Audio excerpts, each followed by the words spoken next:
Before we get started, let's introduce everyone on this meeting. I'm Sandra Bark. When I call your name, please confirm you can hear me and that you are present.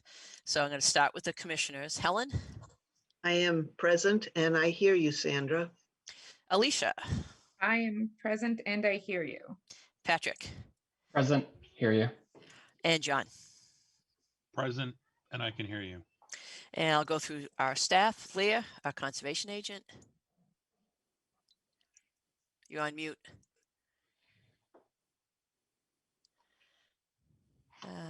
Did not hear you, Leah. Yep. So you can kind of work on that and I'll go to Samantha. Present. Okay. And then we'll go to the speakers, and we've already heard from Paul that we could hear you and see you, so you're all set. Just the only one that is Leah. How about now? Yeah, good now. We're all set. right. Okay, let me continue doing my spiel. Okay, this open meeting of the Conservation Commission is being conducted remotely via Zoom, consistent with Governor Baker's executive order of March 12th, 2020. That was 10 years ago now. Due to the current state of emergency in the Commonwealth due to COVID-19. The order suspends the requirement of the open meeting law to have all meetings in a publicly accessible physical location and encourages public bodies to hold meetings remotely with reasonable public access. Access information for the public is provided on the town website. Please note that this meeting is being recorded. Please remember to mute your phone or computer when you're not speaking. As chair, I will introduce each speaker on the agenda. After they conclude their remarks, I will invite each commissioner by name to provide any comments, questions, or motions. After the commissioners have spoken, I will allow public comment starting with those received in advance of the meeting, followed by real-time comments or questions typed by participants in the chat feature. Anything typed in the chat feature needs to be addressed to everyone, not any sole individual. Both type of comments and questions will be followed by real-time commission and applicant responses. Finally, each vote will be conducted by roll call vote. All right, so it's 7:06. So let's see if we can take care of a couple of action items. So it looks like we have 2 meeting minutes. We have February 2nd and February 16th. Does anyone have comments or questions or suggestions on either one of those minutes? I will quickly go around. Helen, any comments, questions? No, Sandra, at this time. John? No questions. And Pat? No. And Alicia? Nope, no questions. Okay. Do I have a motion? I'll make a motion to approve the meeting minutes from both the February 2nd and the February 16th meetings. Second that. I have a motion and a second. We'll do a roll call on the vote. So Alicia? Yes. Pat? Yes. John? Yes. Helen? Yes. I am also a yes. It passes unanimously. Okay. Leah, is there any one we should take in particular order, the potential conservation land donation or the certificate of compliance?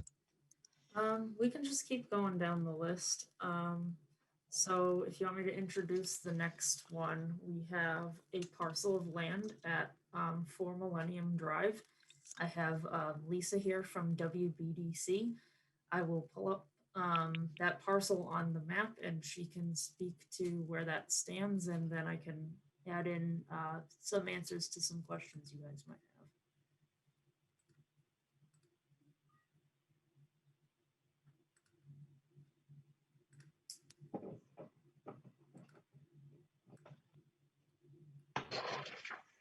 So thank you, Leah. I guess I'll just take this opportunity now to jump in. I am Lisa Drexage. I'm a senior project manager at the WBDC.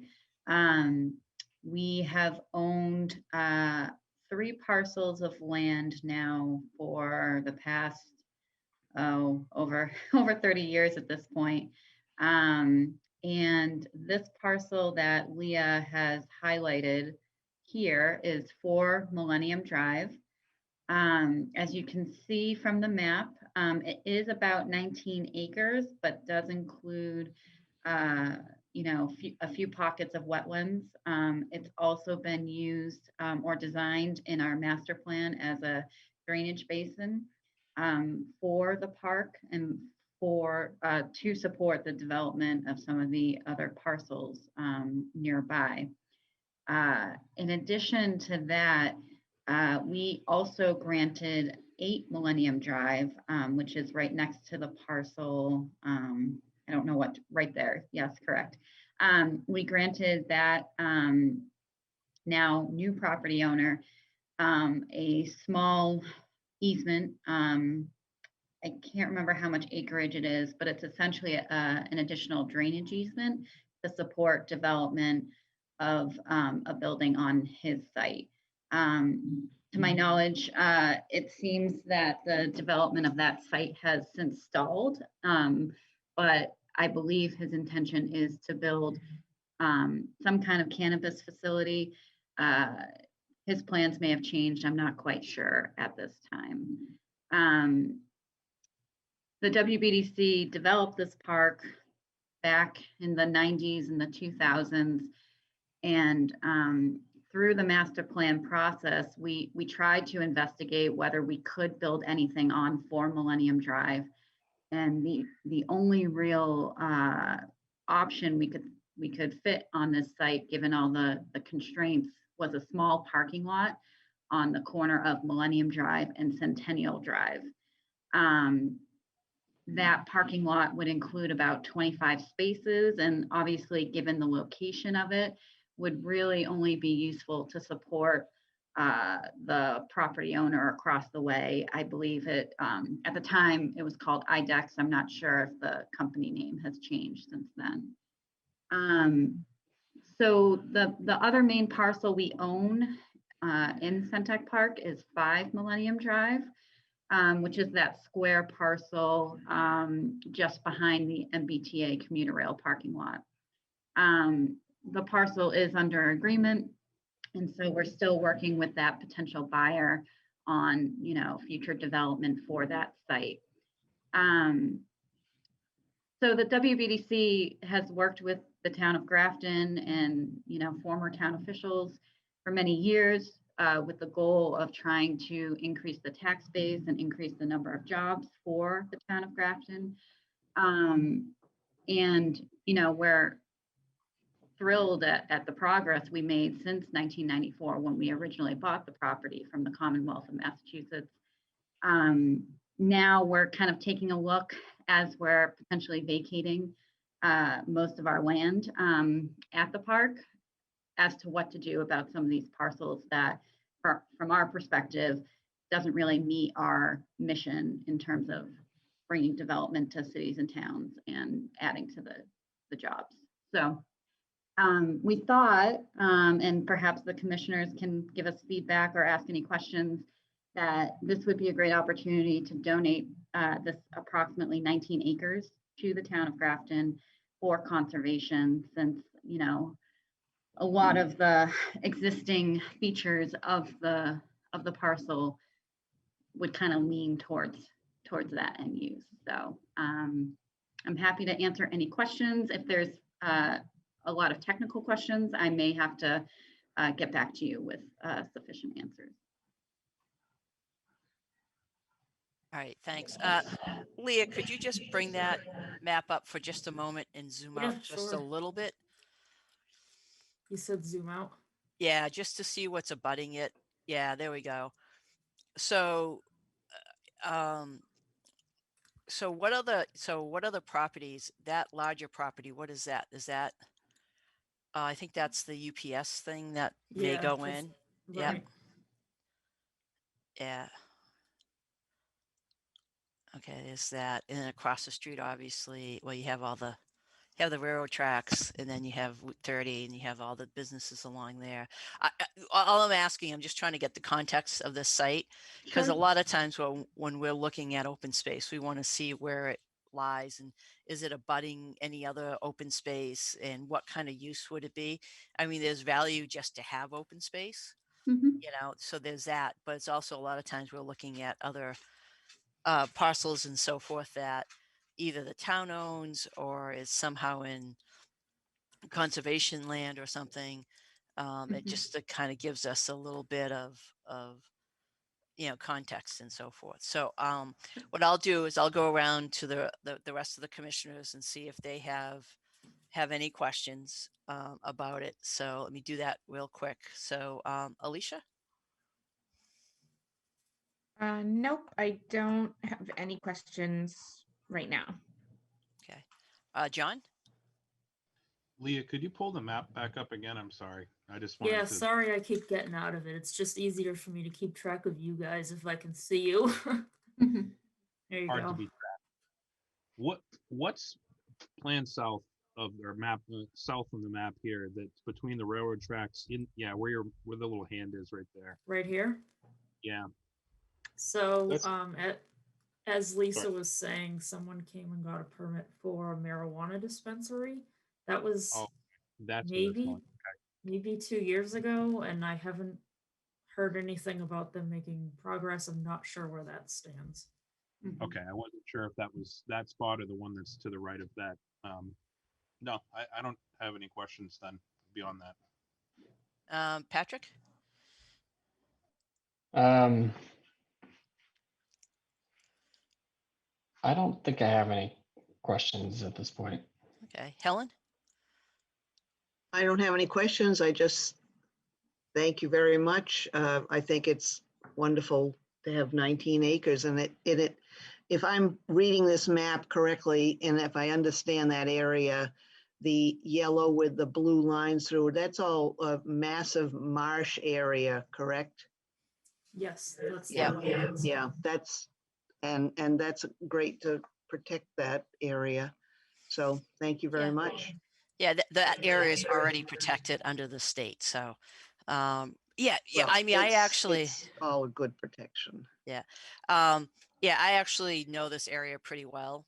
I live up in the north end of town, anyways. So, Leah, so what is the process, and who is it? And I'm more curious about when the park was being done and they were doing the master planning. Was there any part of that master planning effort? Was any of that supposed to be open or conservation space? So I will go back and double check. I don't think we ever marked that area as open space. It just kind of was remnant because of the way the site had constraints that we basically just developed the other parcels around that to make the other parcels as buildable as possible, given the fact that the wetlands wouldn't allow for much development. So Okay. Yeah. So Leah, what is kind of the next process here? I mean, whenever the town does acquire land, they also acquire liability. And so not to say that we don't want it, it's just we have to make sure that we do our due diligence. And you're surrounded here. I mean, I know the detention basin's on there. I walk up by there all the time. And so there's the detention basin. And there's also a substation up in that general area, but it's not on that lot. It's actually on Pine Street, I think. So yeah, what's next steps, Leah? So I believe the next step would be to get this on the town meeting warrant because it has to be accepted through town meeting. Okay. Just if we back up 1 second, two points I just wanted to clarify for you guys. I did check with the DPW and the town does already take care of that basin, so Okay. we wouldn't need to be granting a maintenance easement to anyone or anything like that. And the other piece that Lisa touched on was the easement granted for 8 Millennium. That transaction has happened. If I can just pull up the map one more time. So this corner here used to jut in more, and this piece, this little triangle used to be Okay. part of 4 Millennium. They went through the process to take that corner and make it a piece of 8 Millennium Okay. instead. So that's all said and done. So I don't see anything outstanding that we would need to be mindful of. I can run this by town council as well and get a placeholder on the warrant for the time being, and we can await town council's feedback. Yep. And has the selectmen or anyone else looked at this? I just want to make sure it's consistent with what we want to do, not just in conservation, but with other towns. I think it's a pretty much a no-brainer, but I just want to make sure we do the due diligence to make sure we're not overlooking something, that it's got that parcel of land has a clean bill of health, i.e. There's been a 21E done on it. There's no evidence of contamination on there. I mean, obviously, just do our due diligence to make sure we're not inheriting anything that would cause the town to spend money. And I don't think there is anything out there based on what the history of it is. But, I just, again, it's really just going through the motions to make sure that there's nothing out there that we're inheriting that we don't know about, or to be quite frankly, you guys don't even know about. So. I mean, Yeah, I I'd be can check. happy. Oh, I'm sorry. Go ahead, Leah. I was just gonna say I can check in with the town administrator. I don't know that it has made it all the way to the select board's radar yet. We Yep. just started talking about it on a development team meeting last week. Okay, no, that's great. No, I think, obviously, protecting a parcel with, of that size, with that number of resources is a positive thing. We also just want to make sure we get the right people to comment on it to make sure that, we're not getting something for the town without doing our due diligence. That's all. I'd be happy to go through our records back in the office. As part of this project, we receive federal funds to improve the infrastructure and access. So I imagine through that process, we had to do a 21E or other kind of similar investigations. So. And that's perfect. I mean, of all the things, that's the only thing I can really think of that would cause us to be hesitant to take it, to be honest. Okay. Having kind of discussed that, anyone else have any other comments on this? Because I mean, basically, we have to do a little bit more background and research, and then we can, kind of continue on with the process. So, Alicia, anything else on this discussion? Nope, not at this time. John, anything else? Nope, nothing. Thank you. Patrick Nothing at this time. and Helen. I'm good. Everyone keeps moving on me. You guys keep going all over the place. You're not in the same place anymore.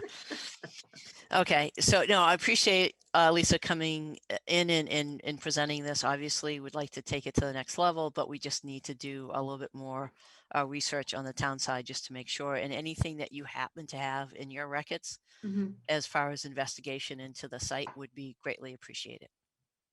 Yes, not a problem. Thank you very much for your time. And I guess I'll just follow up with Leah on next steps with any additional meetings or presentations.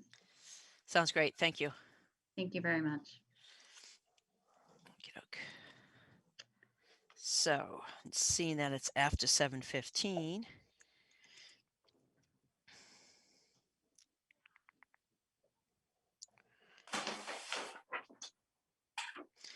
Okay, so we're all set. First and only public hearing, right?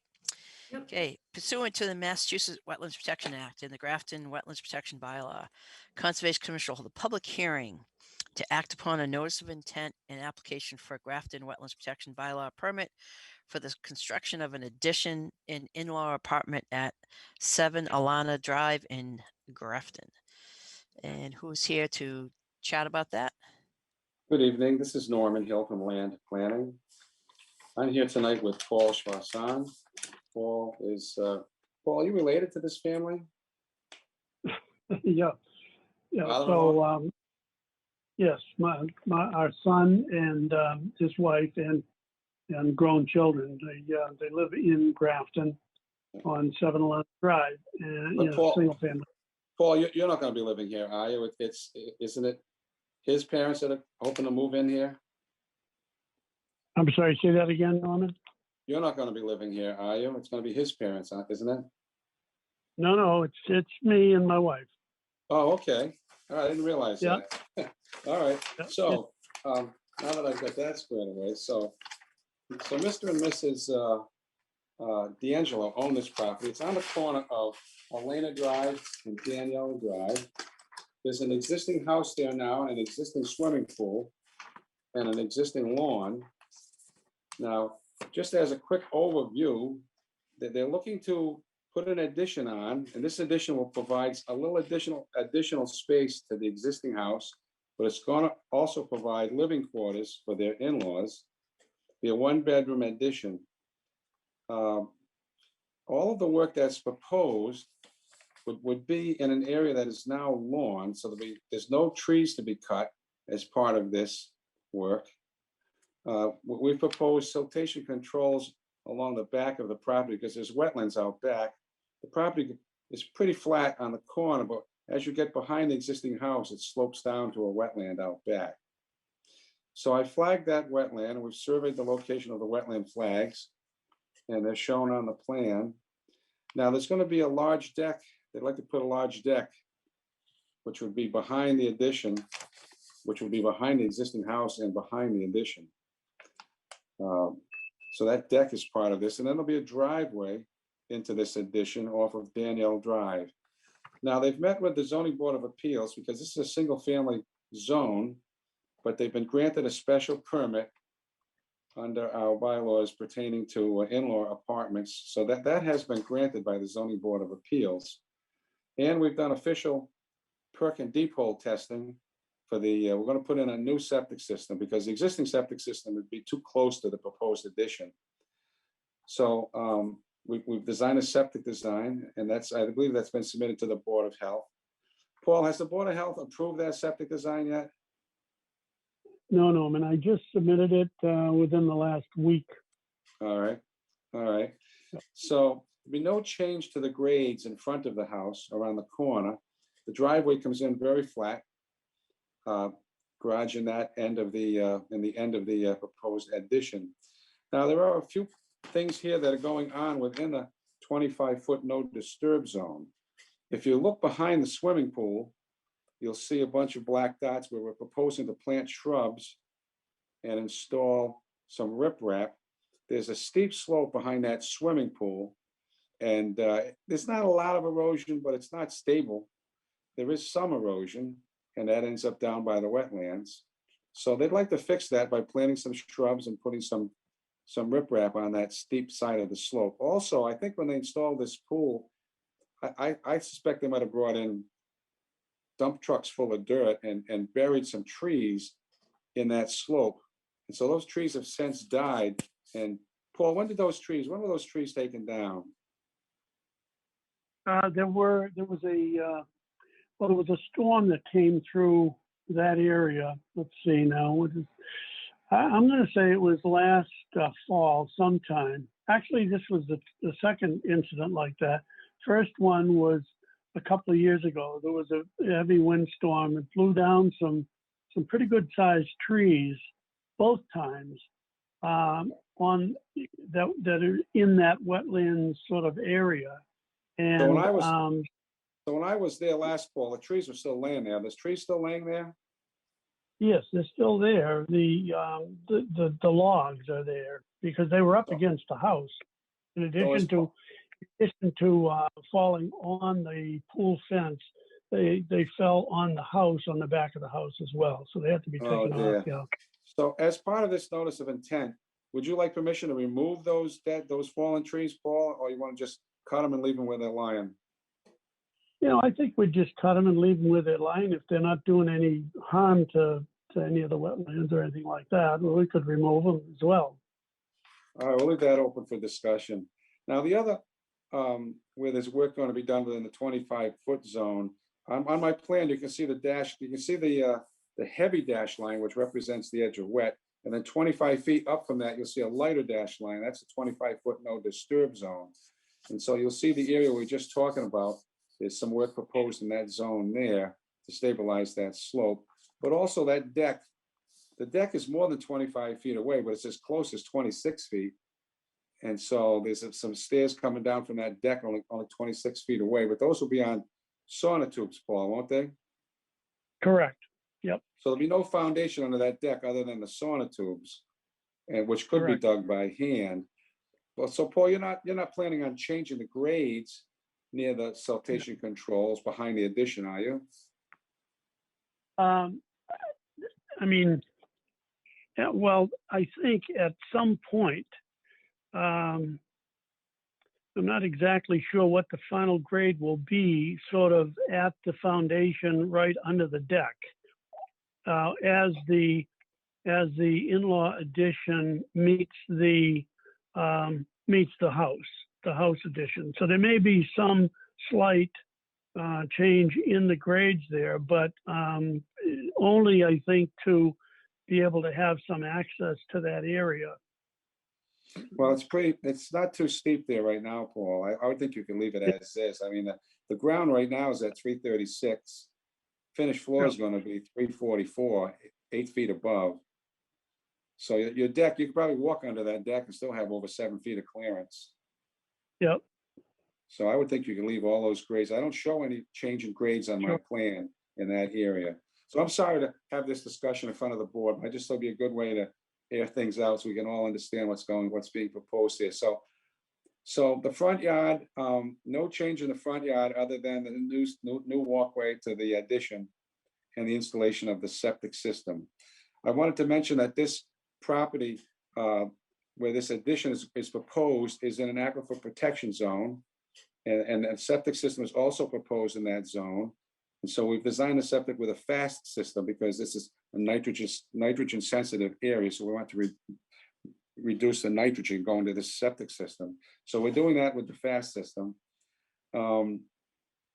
This site's on town water. And I think that's a quick overview. We'll be happy to answer. Paul, you want to add anything to what we said? No, I think that's fine. All right. All right, thank you. I'll go around to the commissioners to see if anyone has any questions. Pat, No, nothing at this time. John, No, I don't have any questions. Helen, No, I don't have any questions right now. Alicia? I don't have any questions right now. Yeah, so obviously, as far as the Conservation Commission is, the only thing that we're looking at is, the location of the addition in deck and associated grading in the wetlands. As far as any other, waivers or anything else or permission that you've gotten to do the in-law apartment, the septic system, that's all has nothing to do with us. That's, other town departments. So we're only looking at that. And so the things that we are looking at is the wetlands line and the 25-foot no disturb. In the town of Grafton, we have 25-foot no disturb to a wetlands. And the intent of that is to protect the wetlands. And so you're looking to put the proposed 1 foot off the deck. So just understand, that's possible to do, but you're not going to be able to have any lawn in that area because you're going to be mowing inside the no disturb zone. You also have, there's an existing shed in the no disturb zone. How long ago was that shed put in? Oh, that's been there for as long as they've owned the property. They didn't put it in. It was in Okay. before they bought the property. Okay. It's really not. It's not really a shed. It should be torn down, quite honestly. And I think they'd be happy to have it torn down. Yeah, I mean, that's up to you said it was your son that owns the house. Yeah. I mean, we're not going to go in on something that's been there. How long has he been in the house? I think they've been in there probably 12, 14 years, something like that. Okay. And then the only other thing is that you will require a waiver for doing the kind of the work within that no disturb zone for the slope. From our perspective, you're stabilizing the slope, so that's a good thing. So we would have to just go through that process to give you that variance. You're really trying to establish a stabilized slope, so that's something that we would be looking for. Anything else, Leah, that I missed?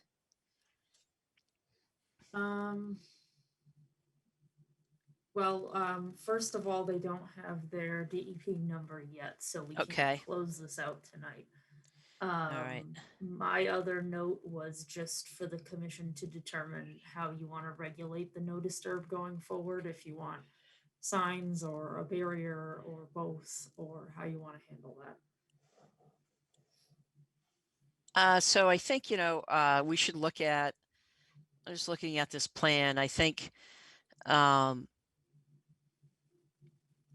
yeah, so let me ask that to the other commissioners. So you look at this plan, you have a steep slope, so it's fairly straightforward to, look at that as a barrier, but then where the deck is and where the steps down to it, you'd be putting a sign a foot away from the deck. So let me go around to the commissioners and get their take on it. Patrick. Yeah, so the notice, Jared, if I'm looking at it right, oh no, that's the erosion control barrier. So it's the line dash line, and it's the thinner one that's, yeah. And that's the where it's right up against the staircase there is where it Yep. kind of. I mean, that's really, a lot of the other locations are either in the woods or on the slope.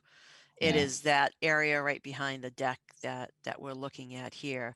And so the question is that you have an existing tree line there, but then you also have what's most likely lawn kind of going through there. And what's that little space between the deck and the woods where the shed is, and how would we want to assign it? What do we think is applicable for doing that in this condition?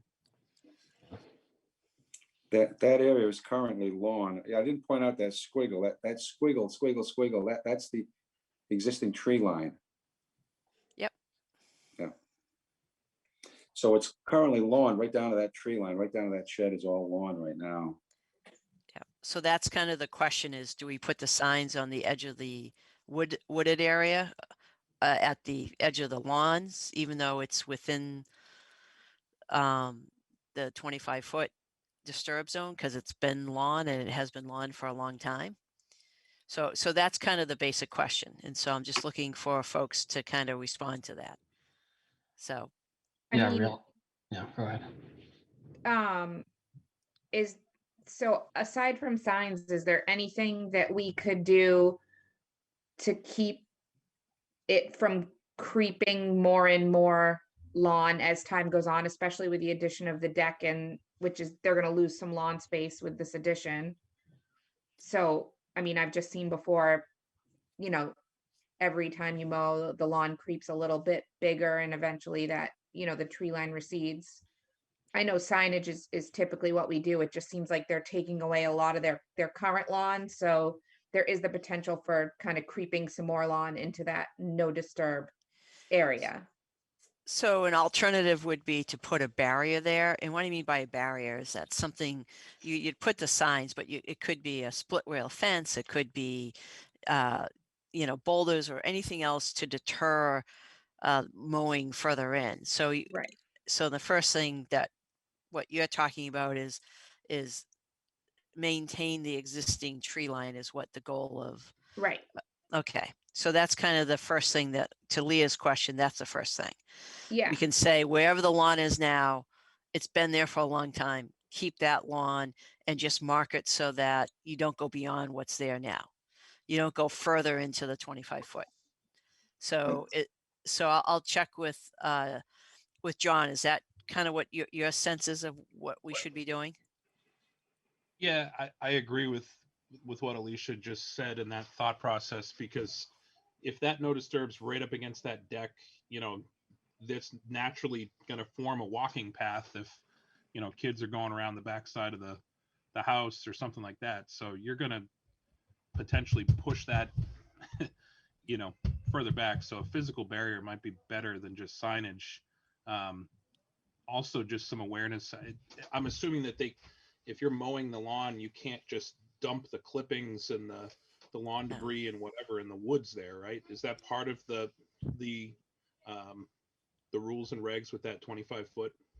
Yeah, it Mhm. is. I mean, it is in general even for 100 feet, but that's, Sure. you know, that's part of the sign, what the sign says is you're not supposed to disturb it and so forth. So, Helen, your thoughts on it? Well, I think that a barrier such as a fence or even if it's a natural barrier of rocks would be something that wouldn't, you know, wouldn't kind of have a tendency to move, not to be Okay. judging, but I mean, it would be a permanent kind of thing and abide by that. I know that it adds to the whole fray of this, but I think I agree with Alicia and John that a barrier might be better Okay. And than so a sign. yeah, so we would still put the signs up, but what we would do is we'd actually leave it up to the applicant. I mean, as long as they put in something that marks the edge of the woods, and that could be a fence. It can be a very simple fence. It could be boulders. It could be, you know, some other type of barrier that, you know, is visible to say, don't go into here with your lawnmower and stuff. So I'd switch it back to you, Norman, as far as what, you know, suggestions between you and the client of what you'd like to put there.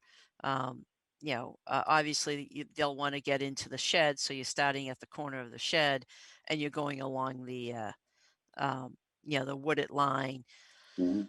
with either, you know, with as done on other projects, split rail fence, could be a chain link fence, whatever aesthetics, and then just the signage on that. And we would put it based on these plans. So the 26 feet right where the deck is would really be more like 15 feet. Wherever the existing lawn is you'd keep the existing lawn. So Got it, got it. Thank you. Yeah, So- we'll revise the plan to address that. Yep. okay. And the one other thing is the fact that as Leah mentioned, is that we do not have a DEP number. DEP is the Right. Department of Environmental Protection. So we can't actually close the hearing until we receive that number. So we're going to be requesting a continuance. Is there anything else? We will have to do a waiver for that slope. We could, does anyone have any issues with issuing that waiver to do that stabilization on that slope within the non-disturb zone? I'll go around and everyone's moving again. So I'll start with John this time. No, in concept, I don't have issues with that type of a waiver on that slope. It sounds like it's already pretty well. And again, I was going to look at the screen. I'm not looking at the street view, but it sounds like it's pretty well developed already behind that residence. So and it's more like a playhouse than a shed. Okay. It looks like something my 5-year-old would hang out in. So Okay. Yep. Patrick, any kind of concerns with that waiver or any discussion on that waiver for that work in the 25-foot disturb zone? No, I don't think I don't have any concerns with that particular waiver. Alicia Nope. and Helen. No, I'm fine with that waiver, the way it's Okay. going. So Norman, would you like us to vote on that now? That would be nice if you could. That way, when I revise the plan, I know I've got a working plan. Yeah. Okay. Leah, any issue with us having a motion and voting on that now? The waiver itself, no, you can go for it. Okay, great. So do I have a motion on the waiver itself? I make a motion to grant a waiver for work within the no disturb zone for the project at 7 Alana Drive. Do I have a second? Second. So I have a motion and a second. I'll do a roll call vote. Alicia, Yes. Patrick, Yes. Helen, Yes, John. yes. I am also a yes. It carries unanimously. So other than that, it's just requesting a continuance to the next hearing? We would like to request a continuance. Okay, do I have a motion? Let me, before I get there, I need to just check with the public to make sure if there's anyone in the public. If you are, please add to the chat box. I don't actually see anyone else on, but if you have any questions on this particular site, please, type into the chat box and we'll respond. Otherwise, this particular hearing is going to be continued to our next meeting in 2 weeks, and that is because we don't have a DEP number. That's the technicality that's holding us up. All right, so not seeing anyone in the chat box, so do I have a motion? I make a motion to continue this hearing to the next meeting on 3/16. Second? Second. Okay, Second. John. Yeah, we're gonna have a little competition now. John beat Patrick. Okay. So we have a motion and a second. Do a roll call vote. John, Yes. Helen, Yes. Patrick, Yes. and Alicia. Yes. And I am also a yes, that carries. So see you in a couple weeks. Thank you all very much and stay well, everybody. Yeah. Yep, you too. You too. Thank you. All right. So,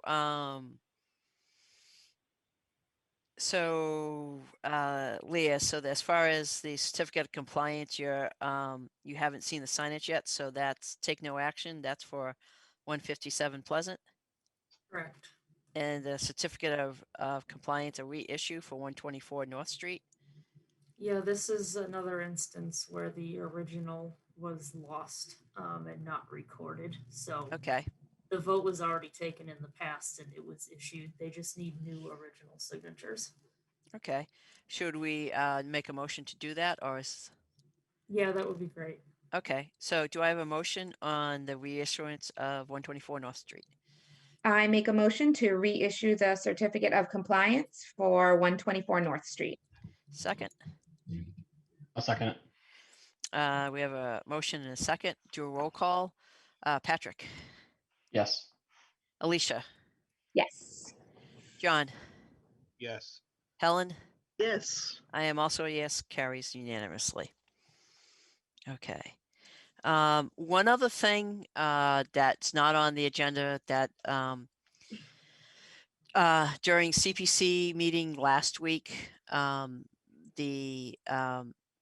John, why don't you talk about what the Quinsigamment Committee is trying to do? So I got to do 4 meetings in the period of like 4 weeks. So it's been busy, but on the CPC meeting, we had it was myself, Peter Collins, who's the chair of the Lake Quinsigamond Commission, and Bill Nelson, who is a member of the commission and a resident of Grafton. So he brought forth a request for funding to support a study, some type of a study for invasives in the very edge of Lake Quinsigamond that touches is part of Grafton. So basically they were looking for funding. It's something to the tune of $17,000 is the request, or $18,000. I don't have it in front of me. But the request was for the CPC to provide the funding. During discussion in the CPC, it was something where the Lake Quinsigamond Commission was going to look to see what funds they could potentially contribute. And then they were going to look towards the Conservation Commission of Grafton to see what funds, if any, we could potentially contribute for this study. That's kind of the elevator speech. Is that, Sandy, was that kind of your? Yeah, that pretty much captures it. I mean, bottom line is CPC, when they give out funds, they always want to see maybe not matching funds, but other funds from other potential. And it can come in various forms. It can be labor in kind instead of money, volunteers doing something. It can be, it could be from, a different organization or a different grant. And so it just helps the process. And it's way the law is written that you want to see to have other sources of funds. And so I had volunteered to say that, obviously this is something the commission would like to see done for obvious reasons. It fits within our, what our goals are and what we do as a commission. And I said that we have various mechanisms as far as funding, but all of those have, guidelines and requirements on what we can and cannot do with that money. So kind of my first question would be, what available money do we potentially have? And is there any of that money that we could actually use for this use? And I didn't really have the answer. So I said I would bring it back to the commission and check, and we would follow up on it. So that's what this is. And Leah, if you don't have the answer right off the top of the head, that's fine. But it's really just trying to figure out, we're not looking to do, my expectation isn't to pay for half of it, but because we do have certain funds that we get through different processes, is there an opportunity to supplement some of the information, some of the cost of the study? The other thing is that, we can send around to everyone the information that was submitted to CPC. So all of the commissioners can actually have the opportunity to review what's going on. In addition to Leah, I don't know if you've seen the CPC submittal yet for this work. Yeah, I actually brought it to you guys and you voted to endorse it. Right. So yeah.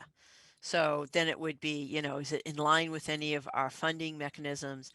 And then the reality is what opportunity do we potentially have to help out with this, and what is the appetite of the commissioners to do this? So to speak Sam- to your funding Oh, sorry, go ahead, question. Leah. Yep. Sorry, I was talking over somebody. Just to answer your funding question, I'm gonna have to look into the uses we can expend fee funds on. I don't know that there's a spot in the budget that we're allocated annually for this to come out of, but we do have the separate accounts that we collect, like Wetlands Protection Act application fees, for instance. I don't know if this would be an eligible expense for that, so I'm gonna have to check on that and get back to you. And that's exactly the information is I don't want to make any kind of determination until we know what we can do or can't do. I mean, that's the first step, and then we can go. Then once we figure that out, and then we can decide as a commission if this is something we want to fund and to what extent do we want to fund it. And again, it's about invasive plants, and it's all the study is concentrated is in Grafton at Flint Pond and the south end of Quinsigamond. So those are the areas they're looking for. And so that's kind of what this is about. So I figured we'd have to do a little bit of research first, and then we can talk about it a little bit more. And that was all the discussion one that I had. Anything else? And I apologize not for giving 48 hours notice. No, that's fine. Go ahead, John. No, all I was going to say is I pulled it up while we're talking here, and the total request is for $17,000, and it was 3 actions to document the sediments and and the contaminants in Flint Pond, document how the changes in stream inflow and outflow from Flint Pond made during World War II it created this kind of pocket in Flint Pond, which has allowed seemingly allowed all these things to get trapped in there. So if you look at it on the map, it's completely cluttered with invasives and plant life. So what's the third ask? Document and update the alien weed infestation and the threatened endangered species in Flint and Hovey Ponds, all located in Grafton. So right. It's specific to that. There's another part of it that they're looking into as part of the LQC. Because it flows through this, they're looking upstream as well. So it's one piece of a bigger puzzle right. with the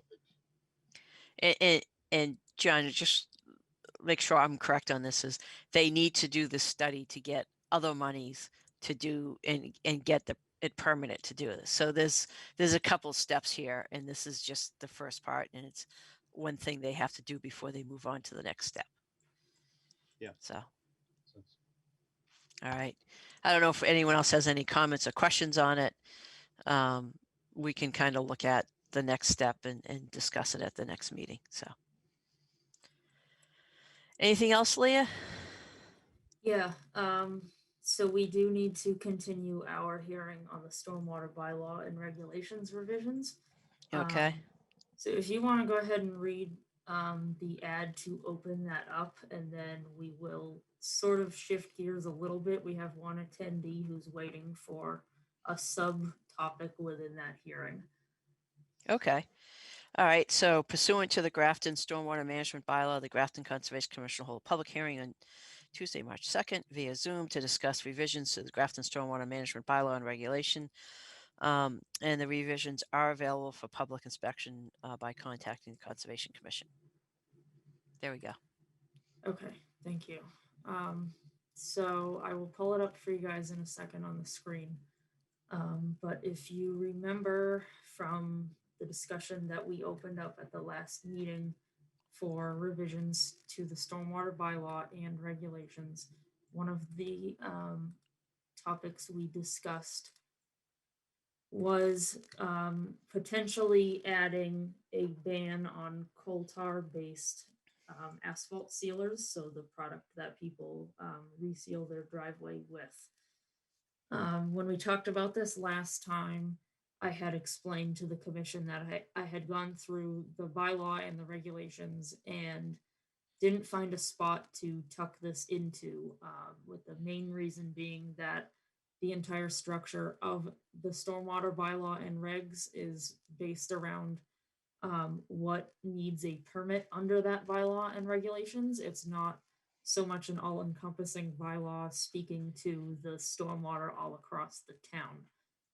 That being said, we do have another bylaw in town, the illicit discharge bylaw, which is more inclusive and already has a list in it of like prohibited pollutants, if you will.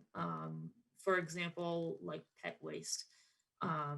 So it was my suggestion that this ban be pursued in that bylaw instead of the stormwater bylaw that we're working on now.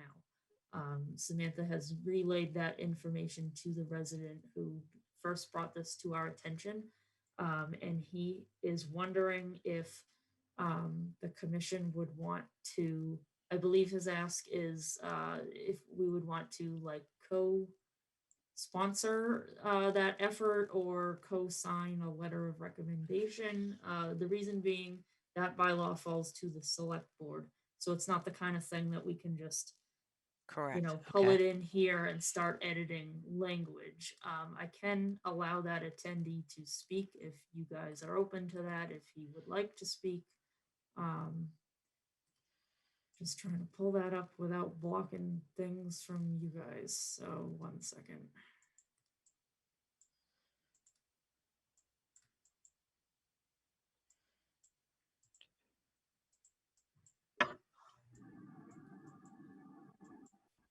So the gentleman in attendance, if you'd like to talk, no pressure, you don't have to, is Eric Schreier. I just hit allow to talk if he would like to, if the commission has other questions on where to go with this, and I will put that slide back up for you guys. Okay. Sure. Can you hear me? Yes. Yes. Hi, everybody. Ooh. Yeah, my reasoning for having people from the Environmental Commission sign a letter along with me is that I think it just carries more weight with the select board if, the Grafton Conservation Commission is in agreement that these coal tar sealants are carcinogens and they should be banned by the town if possible. Okay. All right. So, I mean, I don't have an issue. I mean, I understand, Leah's been kind of working on this and trying to, look at the regulations, and it's really about enforcement and doing and creating something that actually has some meaning to it and trying to put that particular requirement into the stormwater, as Lee's already discussed with you, didn't seem to fit. So now to your question is, okay, so if it goes into this other regulation, if it fits better, it fits into the structure of it better, I don't have a problem with that. And so the question for us, I guess, as a commission is, does everyone feel comfortable, doing a letter of recommendation to say that we think this is reasonable, that there's sufficient information and, science-based information that indicates that this material can adversely impact the wetland resource areas, because that's what we're trying to protect, and put something together and kind of support. So I'll do a quick run around about with the commissioners to kind of get their feelings. So Alicia. I am okay with it and I support it. Okay, Patrick. Yeah, I would be okay. I think that makes sense. I'd be okay with supporting it. Yep. Helen. I support this. Okay. And John. Yeah, I agree. My question is kind of what you touched on before, is how do we enforce this? Is this educating the public? Is this signage? Is this, following the tar truck around town if there's, different companies, or, is that really not part of this support? That's a good question. So yeah, from my perspective, it would be, and Leah can help on this too, is that it would fall under a separate regulation in the town. Therefore, the Conservation Commission wouldn't directly. But Leah, can you give any insight on to kind of how that regulation is set up and how that would work? Yeah, so the illicit discharge bylaw falls under the select board. There's a lot of language in it that the select board designates, if you will, to DPW.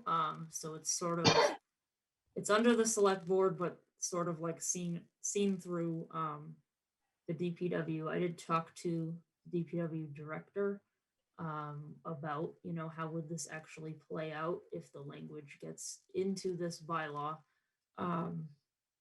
And as we discussed before, when we were exploring this topic earlier, enforcement is tricky here because for a number of reasons. One is you don't need a permit to reseal your driveway. So there's no regulatory mechanism where, if folks were coming in for a permit to seal their driveway, we could then check, what product are you using? Give us the spec sheet or something like that.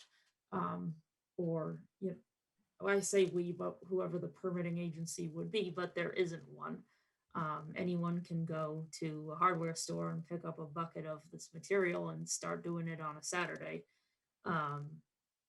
So the question of, monitoring it is a whole other piece. The DPW director and I weren't exactly sure the best mechanism for that to play out. However, the language being in there, we could certainly pursue the, PR piece, if you will. We had already talked about putting educational materials together for distribution, online, hang them up in the town hall, things like that. Because, it does also tie into the outreach that we already do under the MS4 permit. It's just a matter of once it's, in a regulation saying you can't do it, what does that mechanism play out like? I'm not entirely sure. The DPW director also has spoken to several seal coat companies where they drive around with the product in a tank on a trailer and they come do your driveway professionally. Oftentimes they don't even know the product they're working with. He couldn't even get straight answers out of them. Now that, that's the crew driving the truck around. If you were to talk to the owner of the company, might be a different story. So I'm not exactly sure how this one plays out, but I know we can pursue the educational aspect for sure. Would we also, just a thought, would they also not be able to buy it in town? For example, would Koopmans not be able to sell these products? Could I address this? Sure, go ahead. I think that these are companies that are going around doing it. And I think that if a company's told this is a violation of Grafton law and there's a threat of a fine, they're not going to do it a second time. So I think that's how it becomes effective. The idea that homeowners are doing it themselves. These products are banned by Home Depot, Lowe's, and the like. They don't want the liability associated with it. And, you know, this is what I've read, and I confirmed with Home Depot corporate department today that this is still in fact the case, because this is kind of what I do for a job, is work with different corporations and contact them. So, you know, these big box stores, they still have it banned. They don't want to be held liable for selling something that's carcinogenic. Do the people who are doing it, do they know it's coal tar? I feel like they probably do, because it's anything that has that smell associated with it. There are very few companies that use the environmentally sensitive products in Massachusetts. So I've spoken with one company that does use the environmentally sensitive stuff. You know, he says, I hate the coal tar product. I spoke with another person who redid my driveway. He said, there's no reason to redo your driveway with this stuff, but people want to do it. So I tell them they're wasting their money, but it's a big profit margin. I think what you're fighting is, you know, the profit margin on the part of these companies and the lobbyists who want to keep doing it. That's really the concern. But as far as enforcement goes, I think if you tell the companies, hey, it's in violation of Grafton Town law, and you do it again, you're subject to a fine, the companies will stop seal coating in Grafton. Yeah, and I guess, you know, when our discussion, and so just to let you know, Eric, is that, you know, we had staff do a little bit of research so we could have a more, you know, thoughtful kind of response and understand the science behind it. And so we all understand kind of the differences, and we checked with Home Depot and stuff and see if you could buy the coal tar there and so forth. So our only concern is just to make sure that whatever we do makes sense, in that, you know, that it's enforceable and those type of things. So that's what our kind of concern is I don't think any of us on the commission, you know, has any issues with, we don't think that it should be put in Grafton. It's just it's more of a regulatory kind of, how do we do it and how does it make sense to do it? And I think that the education component of it is a big part of it, from my perspective anyways. And I do appreciate Leah and Samantha, you know, taking this cause up, you know, and taking the time to deal with me and my requests. So I certainly appreciate having the weight of the Grafton Conservation Commission with me on this issue. And that's not a problem. It's great to have citizens kind of, you know, taking a moment and looking around and caring about what's happening in their town. I'm not quite sure how much weight we have, but More than me, probably. yeah, but where I think from as a commission, you know, it fits into what we want to do. It just doesn't fit into our regulations. And you know, as far as making sure we have the information to make a decision, but also, you know, to make sure it's you know, it's worth doing type of thing.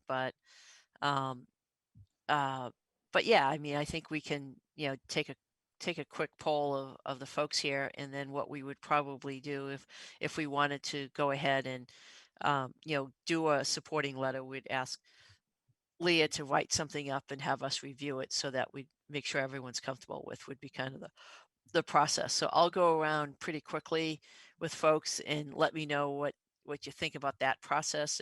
If maybe we, you know, if you have any other questions about, you know, the process that this regulation would fall under, and what we're talking about is doing a kind of doing a letter to say, hey, this is an issue, and we, you know, recommend that we support this, and then just go from the next step. So Alicia, do you have any kind of questions or thoughts about, you know, having Leah pull together a letter to say, yeah, we want to support this?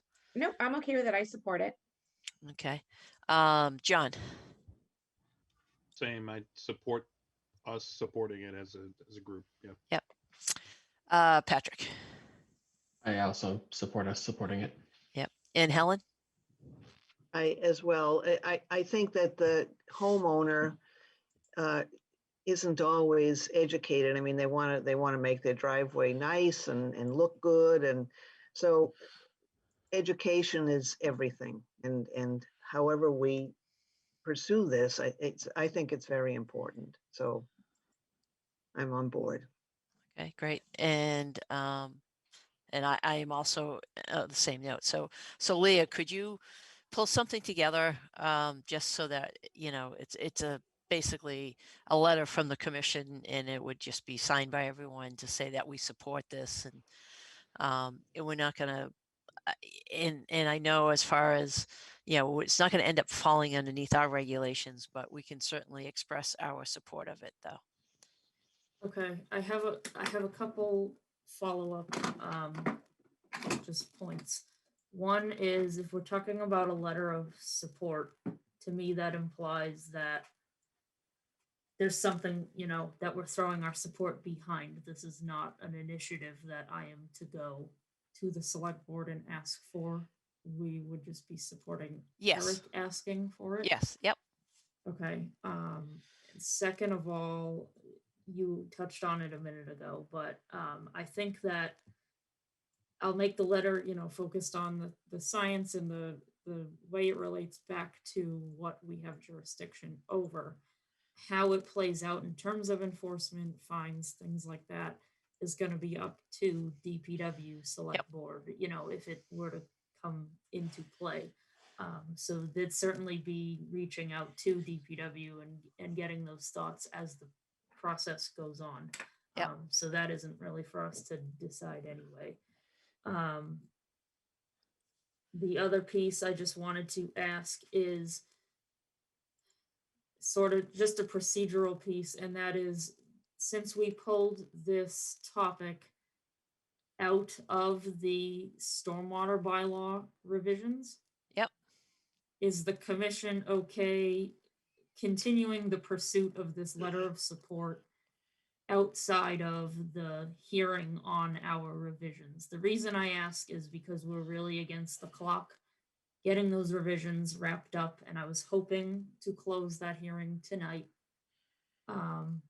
So does the commission not find this piece to be, you know, a part of that hearing so much anymore? Because in so many words, we've made the decision that it doesn't fit in that bundle. I would agree with that, you know, we're kind of taking that particular part of the revision out of the equation Okay. because it really belongs in another regulation. And so that kind of resolves that issue Okay. for our stormwater bylaw. That's the way I see it. Yes. Thanks. Yep.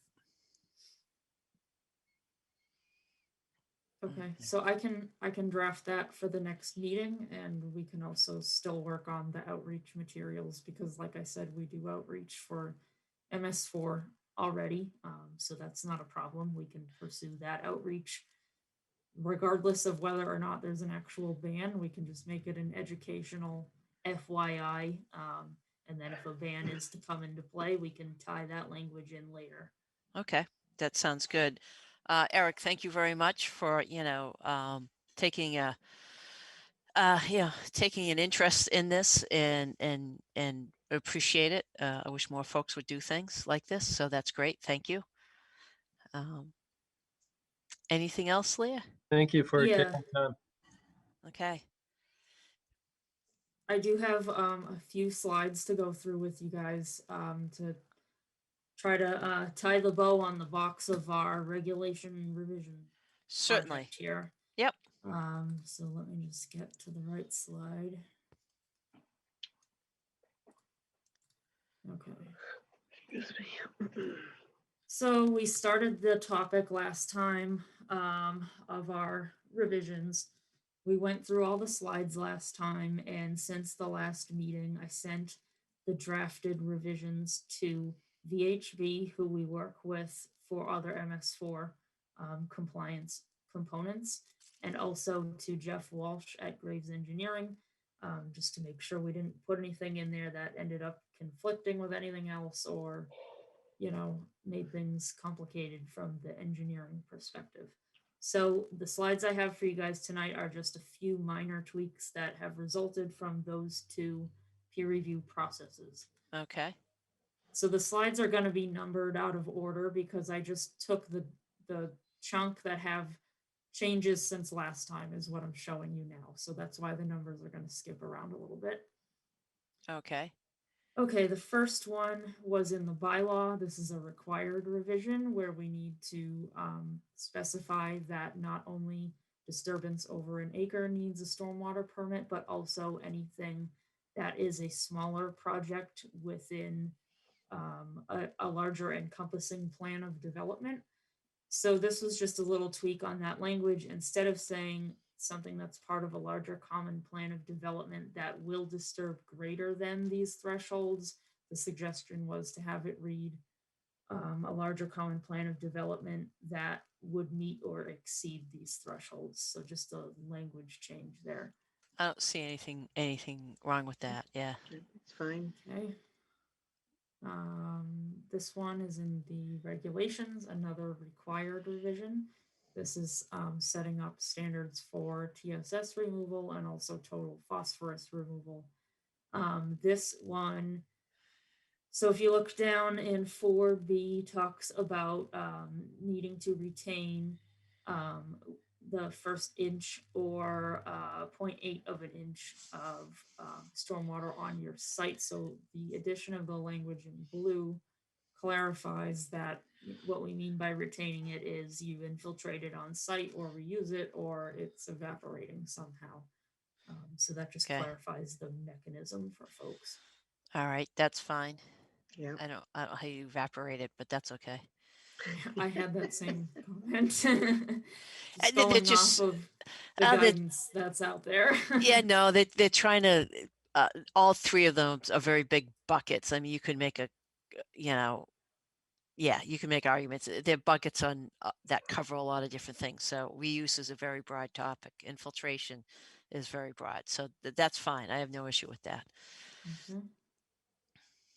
The next one is, this is the section where we list out what's required in our erosion control plans that we receive.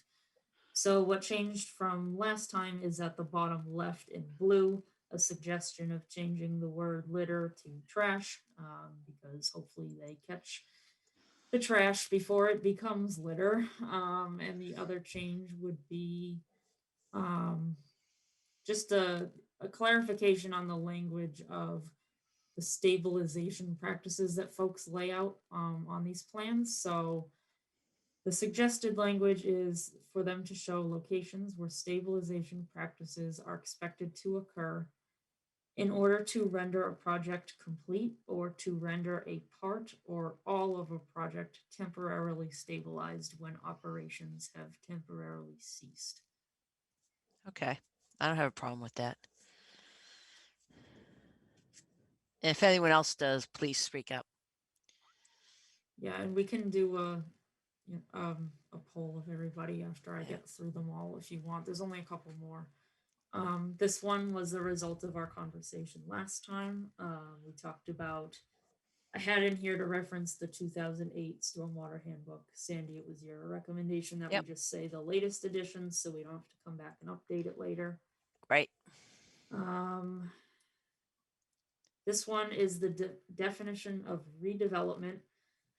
So this is suggested language for, we have a sentence in here that lays out the difference between redevelopment and just plain old development. So the suggestion would be that the creation of new areas of impervious surface or new areas of land disturbance on wooded, pastured, or other non-developed portions of a site constitutes development. I previously just had on a site, so that's just making it very clear for folks what we're talking about. Okay. Okay.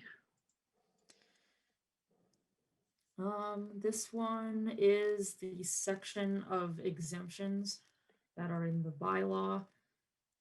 Down at the bottom for L, it previously said that an exemption is made for any work or projects for which all necessary approvals and permits have been issued before the effective date of this bylaw. In conversations with Jeff, he pointed out that every now and then you get a project like maybe a 40B that is lingering from a while ago and comes back and is revived. He had an instance where one of these in town actually came into play in between the stormwater bylaw coming into effect and the associated regulations coming into effect. So that made it a challenge because there weren't regulations to review the project against. So his suggestion was to make it say before the effective date of the regulations associated with this bylaw so that both pieces are in place for that review. Okay. I think this is the last one. And this was something Jeff caught in his review. He just wanted us to add the word proposed in front of changes in the section that's talking about applicants coming back with any proposed changes to the plan they already got approved in the past. Yeah, that's the last one I have. I have sample motions that can be made if nobody else has any comments or questions, but we can start with, do you have any comments or questions before we go to this? I have no issues with any of the changes we just reviewed. I agree. I have no issues. That all seems reasonable. No issues here. I'm okay with all the changes. Okay. So I have two motions to be made. One's on the left for the bylaw. One is on the right for the regulations. The language is a little bit different because from here, the bylaw revisions go to town meeting. If they're adopted by town meeting, they go to the Attorney General for their approval as well. And then upon those two pieces of those two mechanisms of approval, then they would go into effect. The motion on the right is for the regulations, which technically we could approve tonight and put them into effect. But seeing as some of these play off of each other, we have definitions in both the bylaw and the regulations that you would want to have match. I worded the motion on the right for the regulation changes to go into effect once the bylaw changes do as well, just so we can keep everything always consistent. Just another procedural note from here. If you guys are to make these motions, it will then be sent to town council for them to take a look. And then it will be on the, I believe it's May 10 town meeting warrant.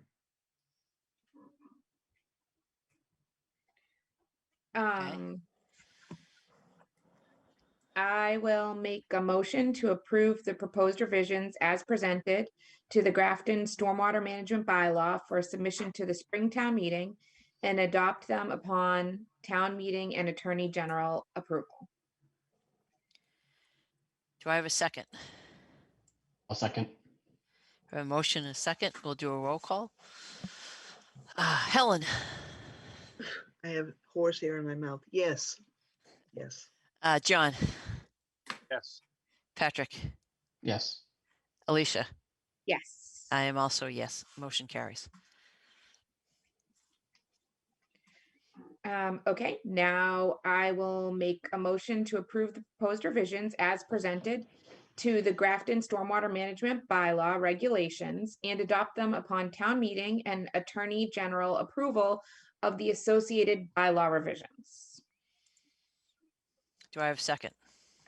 A second. Roll call. Helen, Yes. John, Yes. Patrick, Yes. Alicia. Yes. I am also a yes. It carries. Thank you for being along for the ride. Thanks. I'm hungry. I haven't eaten yet dinner, so I'm gonna This go was eat. so much better than the last time we revised the bylaws. Can I just make that statement? I appreciate the feedback. So All much right. better. Okay, yeah, thank you very much for that. Is there anything else? I think, oh, we have to have a motion to close the hearing, or we, Yeah, that's all I have, so you guys can make a motion to adjourn. do I have a I motion? will make a motion to adjourn the meeting. Do I have a Second second? Oh, we got a second. Helen, Yes. Patrick, Yes. Alicia, Yes. John, Yes. and I'm a yes. So thanks, Leah. Thanks, Samantha.